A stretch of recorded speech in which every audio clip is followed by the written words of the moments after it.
Good morning, my awesome friends. It's a lovely, hot summer's day in the garden route.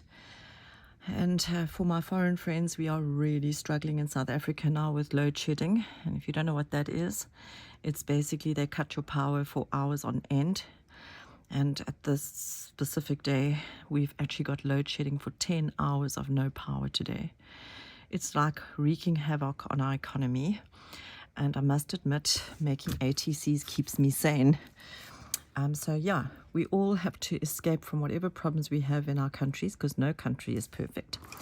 But yeah, spare a thought for us, because when load shedding happens, so many things come to a standstill. Our traffic lights don't work, so traffic can't go, and everything's gridlocked, and the shops run out of food because they can't keep everything cold, and we don't want to stock our freezers when there's specials because the power might go out and everything will go bad. It's a nightmare. So sorry, that's just my vent of the day, but I think every South African will understand that. Anyway, I've had a few requests on how I do my fancy backgrounds. So I've prepared a couple of ATC here, and I thought we'll have some fun, and I will show you what I do and how I use my stencils. Okay, so I've got quite a few stencils, I must admit. Plenty. I don't even want to show you my box full. Probably got about 100. But today I'm going to use my little heart stencil. And I think I'm going to do this cat. So I've prepped the cat for you and everything. We are going to complete the cat. So it has a die cut underneath. I've put the thin 30 micron metal tape over it. I've burnished it with my paper pencil. So now I'm going to outline it for you. And don't skip this part because it's really important if you want your project to look lovely.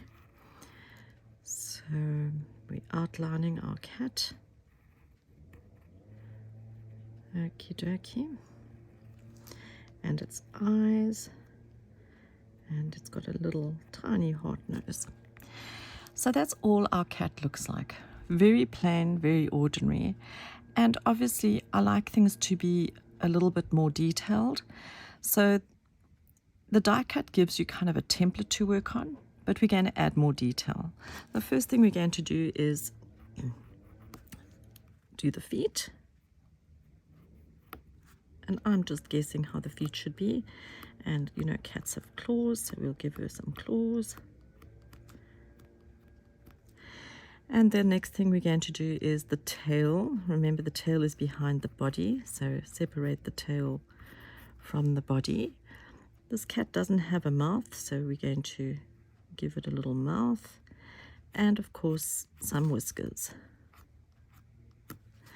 And how about some interest in the ears? And don't you agree that that actually looks more like a little cat?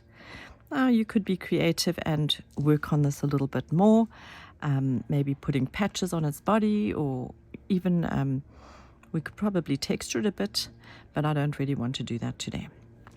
Right, our interest is going to be on our background. So I thought, Valentine's Day is around the corner, so why not use our little hearts? I outline my pattern and then I scribble it closed. So just making sure I don't go over my little cat. Outline and scribble. Outline. I hope you can see clearly enough because I have to use natural light when working on the metal tape. Any artificial light is a bit too reflective. And please use your stencil right up to your design.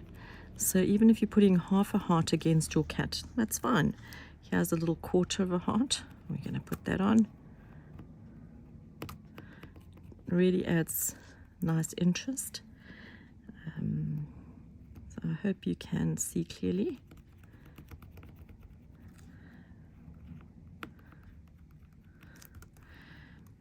And that's our kitty. I don't want to go over the kitty.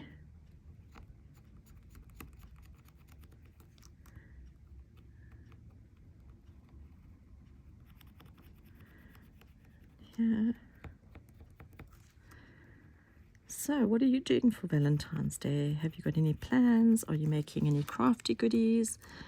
What's on your agenda? So I'm going to lift this up and show you that, for instance, there by the tail, I've done a little bit of a heart. There's just a piece of heart there, and I think we're done. So that's my little heart background. And obviously the next thing we're going to do is ink it. So there you go, using our fat Sharpie, the M15 or the W10, the bullet or the chisel tip. We color in our entire project.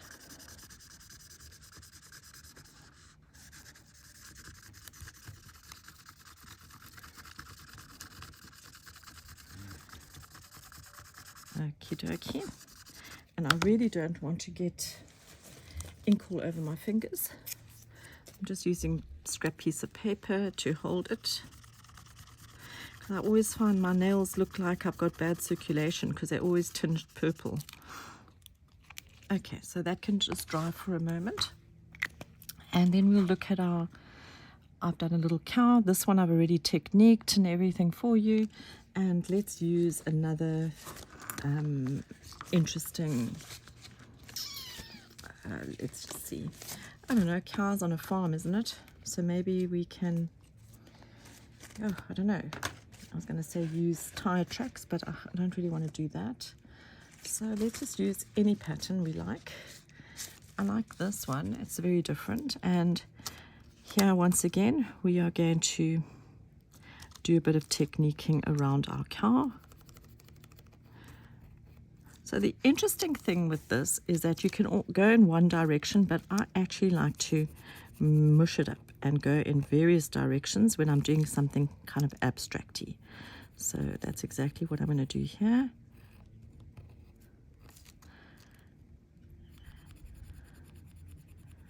And you can see here I'm scribbling and then I'm outlining. It doesn't really matter which way you do it, but always remember to outline it.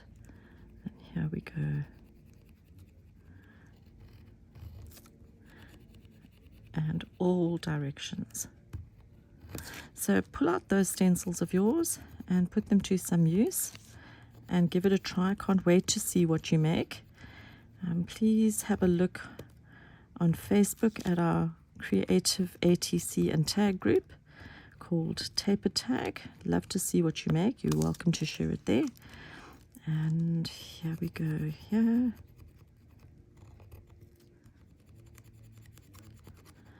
Just make sure you hold your stencil really, really tightly, that it doesn't slip.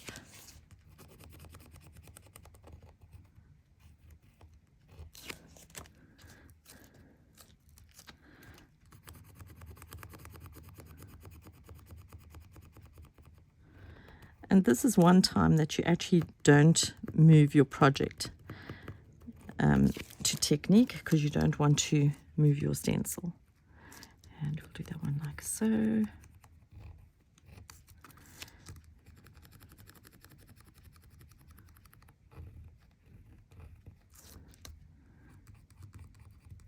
When you're working towards the edge, always draw your lines towards the edge, so you don't hook your tape.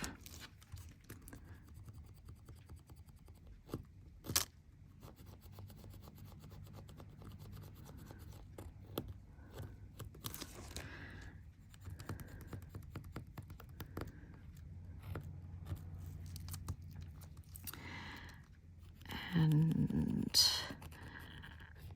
you can decide if you want to go right up to your pattern, you know, your die cut pattern. Remember, underneath my tape is the picture of the cow, and that's actually a die cut cow. So for those of you who are not scrapbookers, a die cut is a paper template that you stick underneath. And here we go.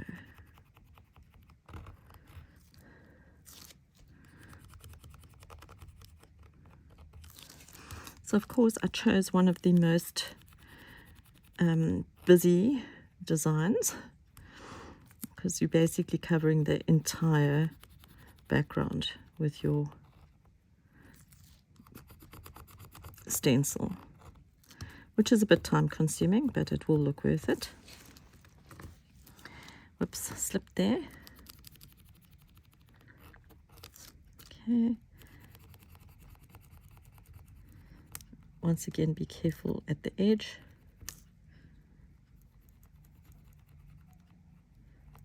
Okay. Working towards the edge.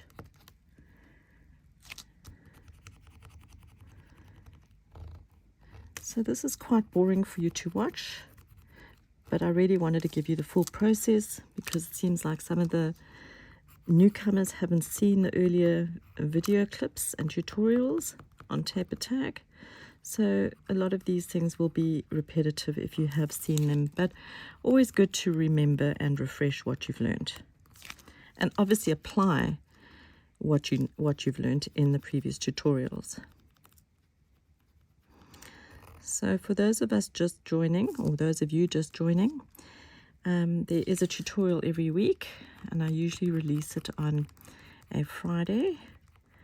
So please subscribe to my YouTube channel for updates on what's coming.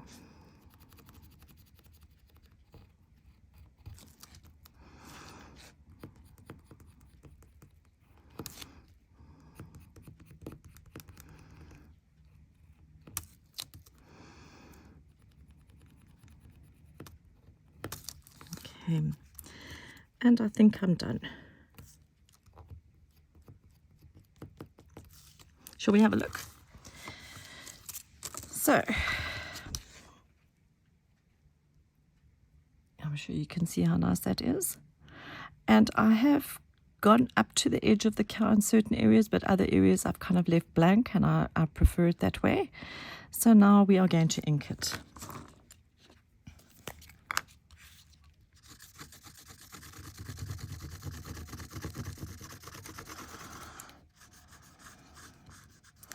Now you can ink with other permanent markers, but my go-to is my Sharpie. It just works better for me. And obviously you can use your black acrylic and buff it off, but because I make so many ATC and other projects, I just prefer the Sharpie because it's really quick and easy, and it's my go-to. Right, so just giving it a blow, and we're going to buff it with our nail buff. I'm looking for my little cloth. There you go. I'm trying to prevent my fingers from going blue or purple.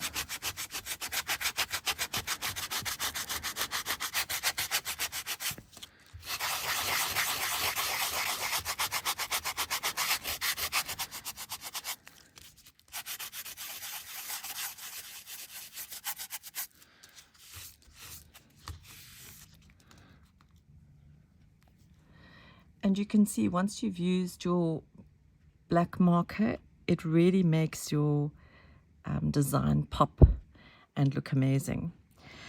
So please tune in again if you'd like to see how we color some of these designs that we've done, and some of these little ATC, and hope you'll join in the fun. Have a look at Facebook on Tape a Tag and show us what you're making. Take care and have a wonderful day.